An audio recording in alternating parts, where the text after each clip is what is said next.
संविधान को मान करके वापस लेना होगा और अगर वो नहीं मानते हैं तो शेड्यूल कास्ट के लोग चुप बैठने वाले नहीं। कानून से इसलिए डरने लगता क्योंकि उनके पास आज गृह मंत्रालय है और गृह मंत्रालय होने से क्या है, कानून उनके जेब में है, इस तरीके से दिखाई दे रहा है। अम्बेडकर जी का अपमान किया है जिन्होंने भारतीय संविधान का गठित किया और उस संविधान अम्बेडकर बोल करके किया है, उस अपमान का एक ही मतलब दिख रहा है कि ये मनुवाद को बढ़ावा देने वाले लोग हैं।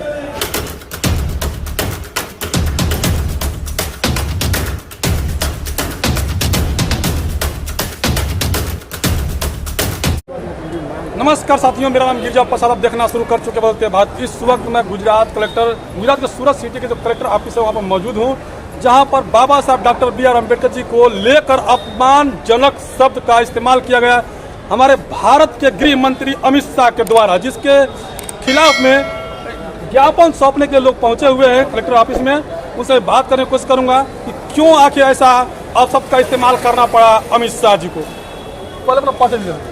मेरा नाम सुनील वाल्हे है और मैं सूरत शहर में अम्बेडकरवादी एकता मिशन का एक सदस्य हूँ। क्या वजह रही जो अमित शाह को इतना मजबूर होना पड़ा कि अम्बेडकर अम्बेडकर अम्बेडकर कह करके और दलितों का अपमान करने की कोशिश की बाबा साहब डॉक्टर बी आर अम्बेडकर?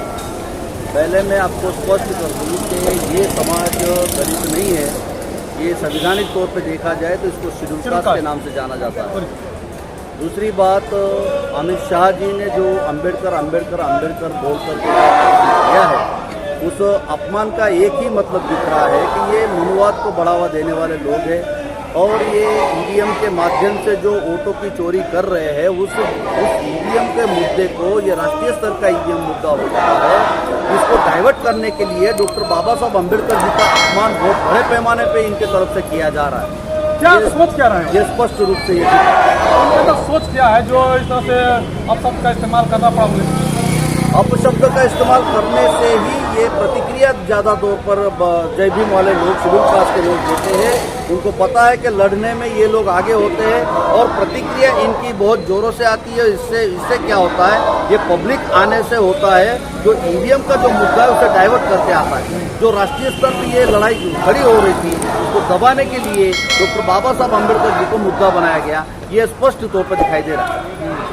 तो ये जो बाबा साहब के जो विचार को लेकर के बैक फुट पाया है अमित शाह जी को बैक फुट पे आना ही चाहिए क्योंकि उन्होंने डॉक्टर बाबा साहब अम्बेडकर जी का अपमान किया है जिन्होंने भारतीय संविधान का गठित किया और उस संविधान के माध्यम से ही उनको आज सदन में बोलने का मौका मिला। संविधान बनने के बाद सदन बना और सदन के माध्यम सदन में जाने का मौका उनको बाबा साहब अम्बेडकर जी की वजह से मिला। इसलिए उन्हें माफी मांगना ही होगा, अपना पद छोड़ना होगा। ये शेड्यूल कास्ट के सारे भारत भर के लोगों की उनकी ही नहीं बल्कि बहुजन समाज को फायदा संविधान की वजह से हुआ है। उन सभी की मांगनी है कि उसे वो पद छोड़ना चाहिए। क्या कानून से डरने लगता अमित शाह जी को? कानून से इसलिए डरने लगता क्योंकि उनके पास आज गृह मंत्रालय है और गृह मंत्रालय होने से क्या है, कानून उनके जेब में है, इस तरीके से दिखाई दे रहा है। क्योंकि सरकार पब्लिक से डरती है और पुलिस को आगे करती है। इस मिशन को लेकर के ये लोग काम करते हैं और इसी तरीके से दिखाई दे रहा है। एक तस्वीर वायरल हुई अमित शाह की तड़ीपार का लेकर के, उनके ऊपर पुलिस प्रशासन लगे हुए है, उनको पकड़ के रखा है और बेकायदे ऊपर से लिखा हुआ है तड़ीपार अमित शाह, और वो तस्वीरें फिर से वापस वायरल हो रही है। वो तस्वीरें वायरल करने का खास मकसद ये है क्योंकि जो व्यक्ति अगर तड़ीपार है तो तड़ीपार होने के बावजूद उसको गृह मंत्रालय दिया गया और गृह मंत्रालय देने के बाद वो आदमी तड़ीपार होने के बावजूद भी गृह मंत्रालय पे वो तड़ीपार जैसे ही काम करेगा और इसीलिए इस चीज को वायरल किया जा रहा होगा।